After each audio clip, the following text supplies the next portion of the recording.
কিন্তু এই আসামিদের যদি শাস্তি নিশ্চিত করতে না পারি আমরা, তাহলে এই আসামিদের হাতে বাংলাদেশের অসংখ্য অগণিত মানুষের জীবন বিপন্ন হবে।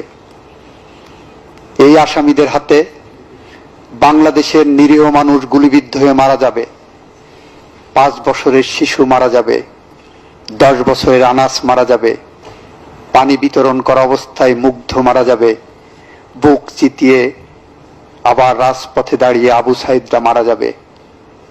আমরা যদি ন্যায় বিচার নিশ্চিত করতে না পারি, এই দুইজনের বিচার ব্যাহত হয়, এই দুজনের যদি শাস্তি না হয় যেটা আইনে প্রেসক্রাইব করা আছে, তাহলে বাংলাদেশের মানুষ ইতিহাসে রাস্তা খুঁড়ে একটি ভীরু কাপুরুষের উপমা হয়ে রয়ে যাবে।